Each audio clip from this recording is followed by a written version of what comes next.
Good afternoon. I'm Rev Dave Thompson, and I'd like to welcome you back to our Civil Human Bible study. I'm a civil human minister, and so what that means is that I focus my ministry on building human peace and common ground. And in that effort, I'm approaching the scriptures today with the hopes of finding those teachings that I feel are applicable to all humans across the board in a civil manner, which means that I want to respect our basic shared human needs, our need to believe what we want to about our own creed and the things we can't prove to one another, our need to be independent from the control of others, our need to vote for those who will have control over us, our need to intimately love someone, and our need to live and let live. I'm so glad to have you back. We're continuing in Matthew chapter 16, starting with verse 5. And let's go ahead and jump into that and read the scripture today.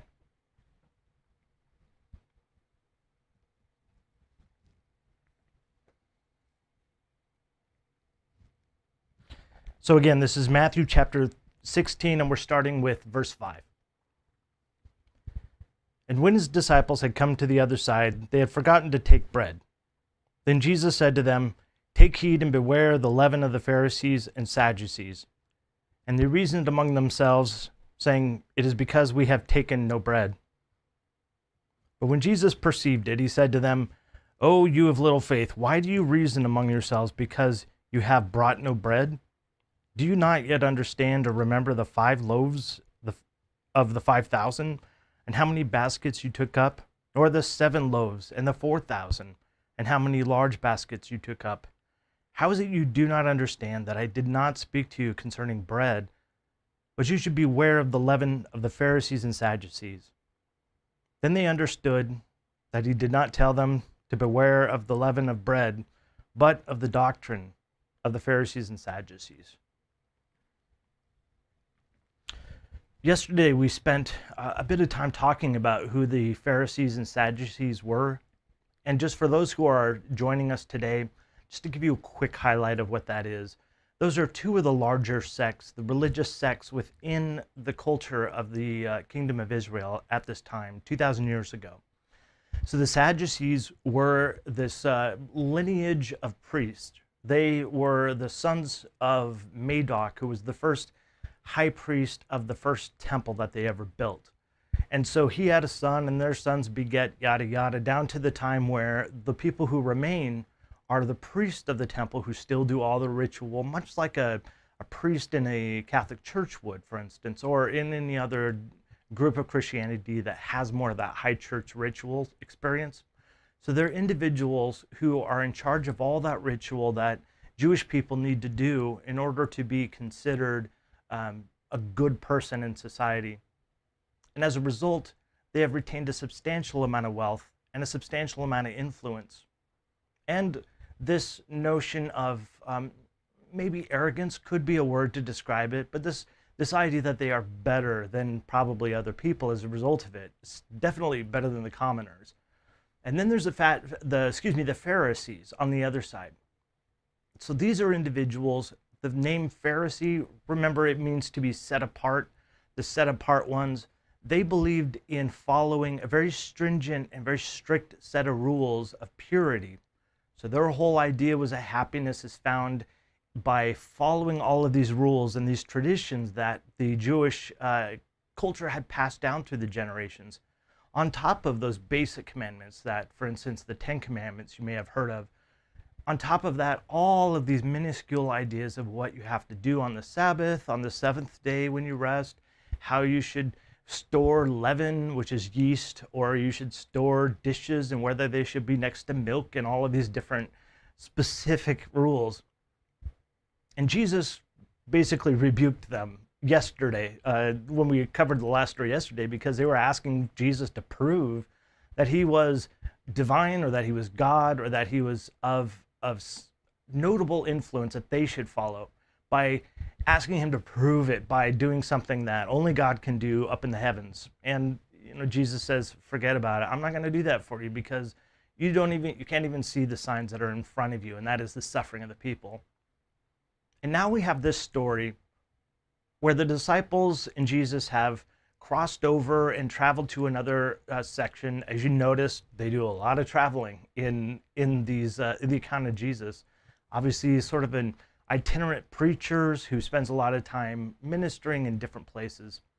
In this case, the disciples forgot to bring food, right? Bread, which, is a bit troublesome. Anybody who has gone hiking, I love to hike and I like to be way out in the woods where there's not a soul, and it terrifies my spouse and some of my friends.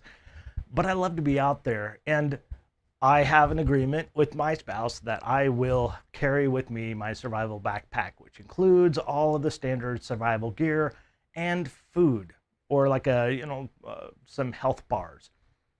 And so being without those means that you are at substantial risk. So the disciples are a little worried about how they're going to eat, because there's not like, Taco Bell or McDonald's at every pit stop.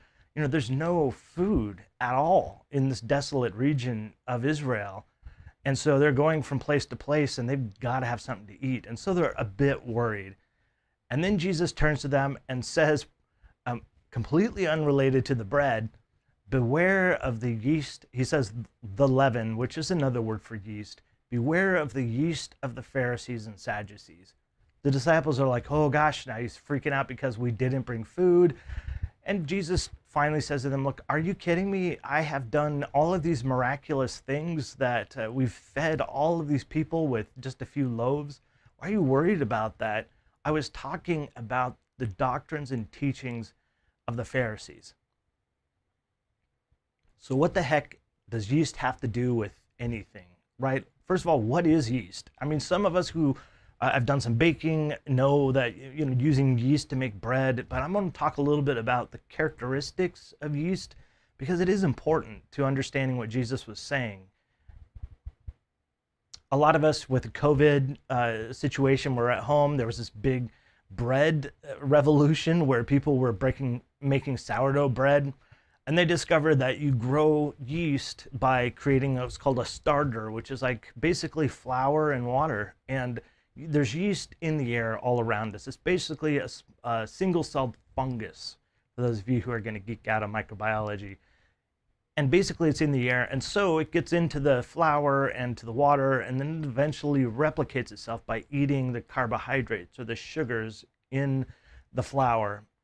And the whole point of the bread, when putting the yeast in the bread, it basically eats the carbohydrates, it turns it into carbon dioxide, which expands the bread while it's cooking so that it fluffs up and you get a high rise. And if you don't use yeast in a bread, you just get a brick, basically, a well-cooked biscuit or brick. So what does Jesus mean here? One of the characteristics that's really important to understanding this teaching, in particular this passage, is to note that yeast is a single-celled organism.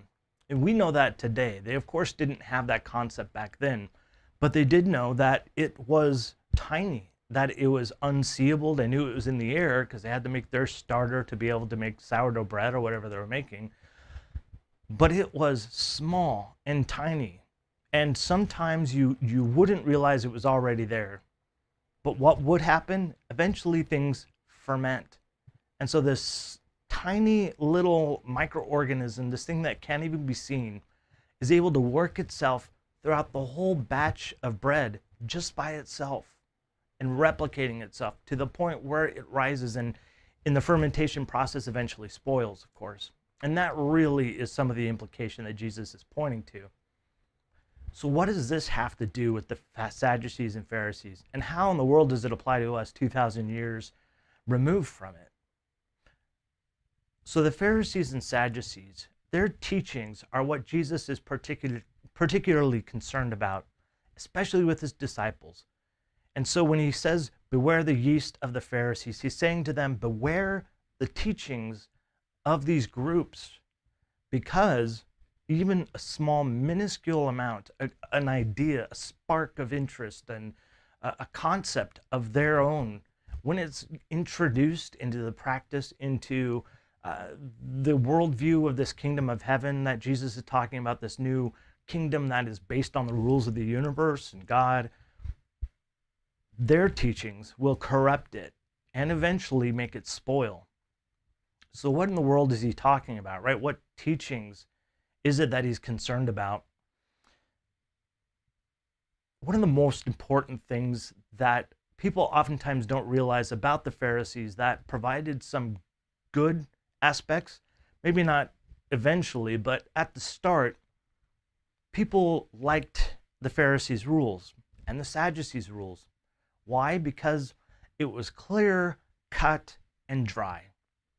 You went to, for the Sadducees, you went to the temple, you did some rituals, you bought a dove there at the temple because you had to buy the temple's doves, which is a big racket, of course. And you had to sacrifice it, and they would do all that for you, and then you're okay. Basically, the concept is, sure, you need to be a good person, but really the only thing that actually matters in your life to make you a good person and valuable is that you've done these rituals. And for the Pharisees, it's pretty much the same concept, right? There's these simple rules. Well, not simple, they're oppressive, really, because there's a gazillion of them. The Pharisees themselves spend their entire lives trying to live this life of following these rules, and they can't even do it. So people who are basic, common, everyday people who work regular jobs and have a family and a business to run, they find these oppressive, but it makes them feel good, right? When I know that if I drink water and I'm not allowed to drink coffee or it's caffeine, if that was one of the rules, that if I only drink water, then I'm okay. I'm all squared away with God. I'm a good person. And that makes people feel good because there's a simple cut and dry way to determine whether you're good or whether you're bad. So why the problem? What's wrong with this? Is this a bad thing? Potentially, yes. When we start thinking about it, and this is where Jesus' whole point is, he says, look, it sounds great, right? To have these rules and these rituals that allow us to just do something to take care of the goodness and live our own life. The problem with that is that it removes us from ever having to think and deal in the gray areas of life.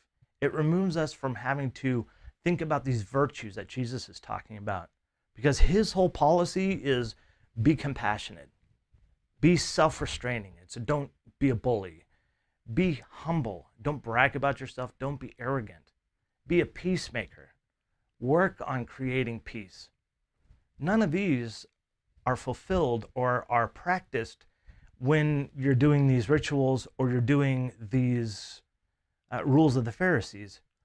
The only thing we get out of these separate things, the Sadducees and Pharisees, is pride, because we are better now. We are better, especially than other people who can't fulfill these rules, who aren't able to do them as well as we can.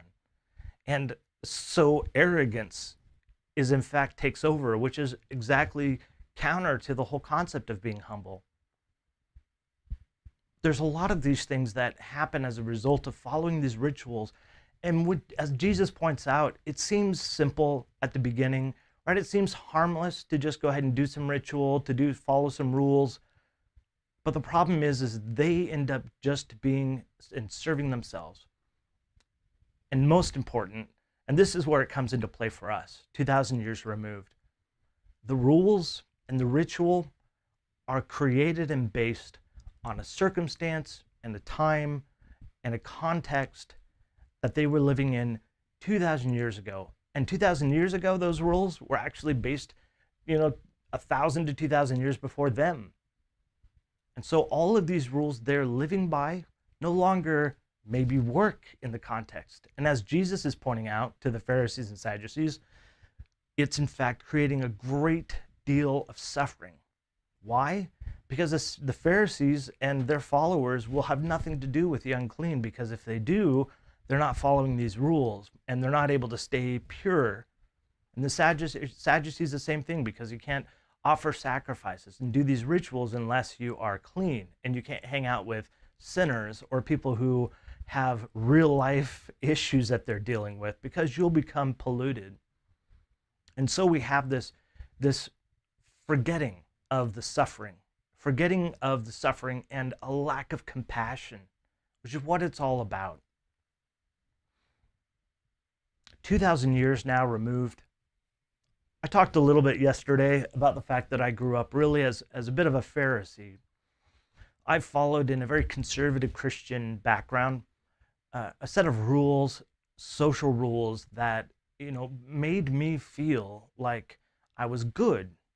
That basically I could pretty much do whatever after that, because as long as I'm following the rules, they will work out to be good and to make me a good person.